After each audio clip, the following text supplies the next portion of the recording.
এরপরে প্রশ্ন হলো, আমি জানি যে আমি যা করেছি তা ভুল এবং আমি আন্তরিকভাবে তওবা করি এবং আল্লাহর কাছে ক্ষমা চাই, কিন্তু কিছু সময় পর আমি আবার একই ভুলে পতিত হই।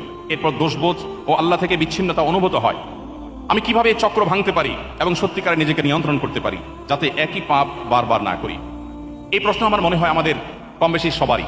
কি বলেন, এই প্রশ্নের বাইরে কেউ আছেন? আমরা কি কেউ গুনাহমুক্ত আছি? আমরা কি কেউ পাপমুক্ত আছি? প্রতি মুহূর্তে আমাদের গুনাহ হচ্ছে।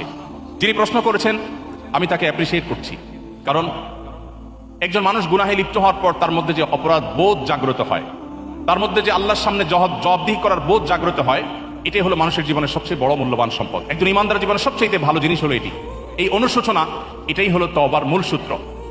কোরআনে কারিমে আল্লাহ রাব্বুল আলামিন বলেছেন, পরিষ্কারভাবে আল্লাহ তাআলা ঘোষণা দিয়েছেন, লা তাকনাতু মির রাহমাতিল্লাহ। আমাদের অনেক তরুণ বন্ধুরা আছেন, জীবনে অনেক পাপাচার করেছেন, অনেক ব্যভিচারে লিপ্ত হয়েছেন, মাদকে হাত বাড়িয়েছেন, অনেক অন্যায় করেছেন, অনেক নামাজ নষ্ট করেছেন, অনেক জেনা করেছেন, অনেক চোখের গুনাহ করেছেন, মনের গুনাহ করেছেন, আল্লাহর সাথে সম্পর্ককে অনেক দূরে ঠেলে দিয়েছেন, শয়তানকে খুশি করে ফেলেছেন। তিনি অনুভব করছেন তিনি আল্লাহর রহমত থেকে অনেক দূরে সরে গেছেন, যেমনটি প্রশ্নকর্তা লিখেছেন। প্রিয় ভাইরা আমার, একজন মুসলমান হিসাবে আমাদের জন্য সবচেয়ে বড় প্রাউড করার, গর্ব করবার মতো একটা জিনিস হলো আল্লাহ রাব্বুল আলামিন আমাদের জন্য ক্ষমার দুয়ারকে ওপেন করে রেখেছেন।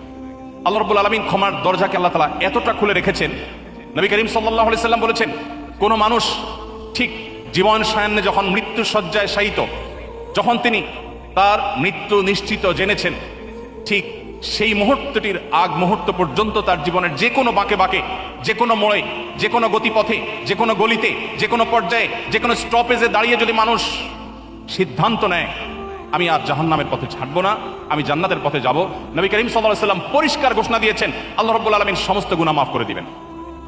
প্রিয় ভাইরা আমার, একটি ধারণা আমাদের অনেকের কাছেই হয়তো পরিষ্কার নয়, সেটা হলো ইসলামে এমন কোনো অপরাধ নাই, এমন কোনো পাপ নাই, এমন কোনো গুনাহ নাই, এমন কোনো খারাপ কাজ নাই যে কাজ মানুষ পরিহার করবার সংকল্প করার পর আল্লাহর পথে, জান্নাতের পথে ফিরে আসার সিদ্ধান্ত গ্রহণ করে আর আল্লাহ তাআলা সেটা ক্ষমা করেন না।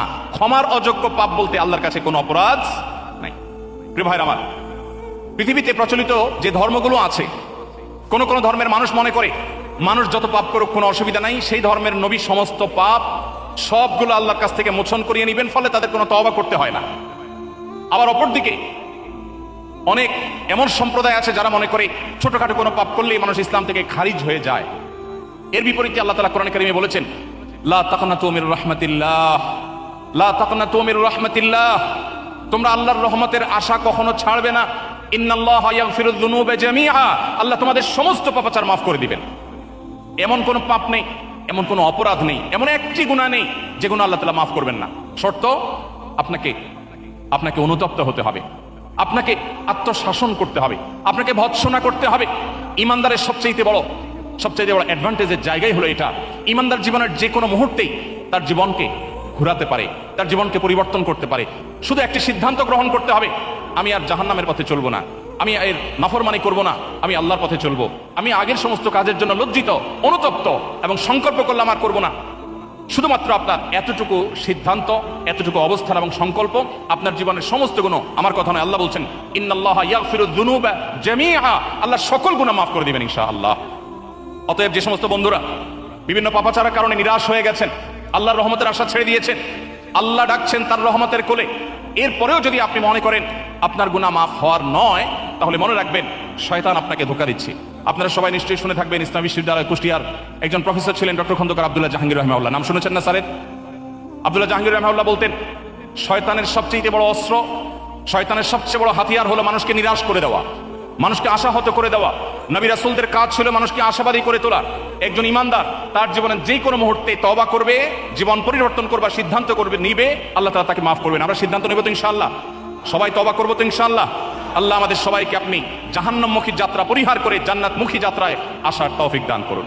প্রিয় ভাইরা আমার, আপনার জীবনে বহু ব্যভিচার করেছেন, আল্লাহর শপথ করে বলছি, ওলামা ইকরাম এখানে আছেন, কোরআন এবং হাদিসের একটি টেক্সট, একটি লাইন কেউ দেখাতে পারবে না যে আপনি এত বেশি অপরাধ করেছেন আপনার অপরাধ ক্ষমা হবে না, এমন একটি আয়াত এবং হাদিস কেউ দেখাতে পারবে না।